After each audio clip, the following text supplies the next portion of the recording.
Track 32. So, what type of meal do you think we should have at the party, Jane? I don't know, Mike. Do you have any ideas? What do you think about preparing a Mexican meal? I really like Mexican food, and we could have some fun Mexican party games, but I think it might be too spicy for some people. That's true. We could have pizza. Everybody likes pizza. I think we should have something healthier. I know. We could have salad and roast chicken. That sounds like a good idea. And it's fairly simple to prepare. Let's do that. Track 33. So, do you think that we now have everything ready for the meal? Almost. I was just wondering what would be the best way of preparing the potatoes. Well, you could just boil them and serve them with the fish. That would be easy, but I don't think it would be very exciting. What about frying them? Everybody likes fried potatoes. They aren't very healthy, though, and I haven't got much oil left. You could bake them and serve them with the salad Ellie's preparing. That would taste good, but it takes ages to bake potatoes in the oven. I know, I'll boil them and then put them with Ellie's salad. Track 34. Before we go back to the flat, I think we need to check we have everything that we need. Okay, well, you went to Arcadia, so I imagine that you got the strawberries and apples from there. Yes, I did. Did you notice if they had any cucumbers while you were over there? I'm not sure. I thought you were going to get them. Well, I went over to Best Buy and I got some nice carrots and peas, but I didn't like the look of the cucumbers. Oh, I suppose we can go there on the way back to the station. Don't forget, we need to get some cakes and pastries too. We can get those after we've been to Hamptons to get the lamb and chicken. Okay, good plan. Track 35. In this new series of Talk of the Town, we'll be looking at the different restaurants in and around Ogdenville and getting some tips and recommendations from our resident food critic, Chris Griffin. So, Chris, where have you been this week? Well, one restaurant that I really enjoyed is Adams. It's on the town square. I ordered a steak au poivre, and it was perfect. What's that? It's a steak in peppercorns. It's quite a typical French dish. So, is it a French restaurant or a steakhouse? Well, the chef is French, but it serves food from all over the world. It has a wide variety of dishes. One word of warning, though, it gets really busy at weekends, so you should check they have places before you go. Have you got any other recommendations for us this week, Chris? Oh, yes. I can really recommend The Duke on Smith Street. I had lobster, and it was really tasty. It also has a few vegetarian dishes, but it's the fish dishes that make it famous in the town. The food isn't that low cost, though, so you might want to save going here for a special treat. What about people who are on a budget? Have you got any suggestions for them? Yes, I have.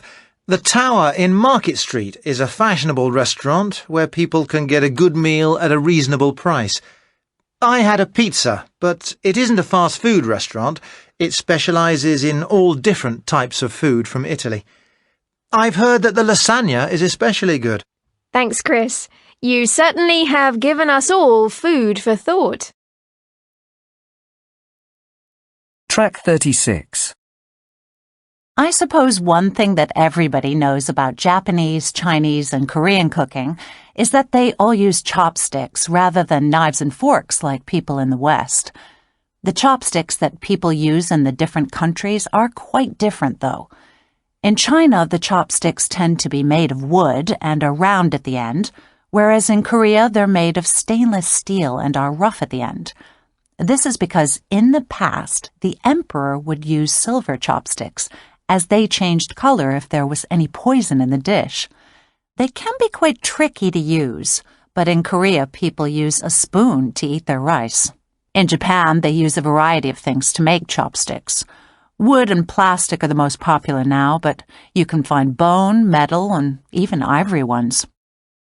If we look at the food of the different countries, It's very difficult to talk about China in general terms because it has many different cuisines. So it might be better if we look at Korean and Japanese food a little more. It's well known that Koreans tend to like spicier food, and red peppers can be found in a wide number of dishes. I suppose that everybody thinks of sushi when they think of Japanese food, but you can also find a lot of influences from all over Asia and even Europe. For example, tempura, which came to Japan from Portugal. Those aren't present in Chinese and Korean food.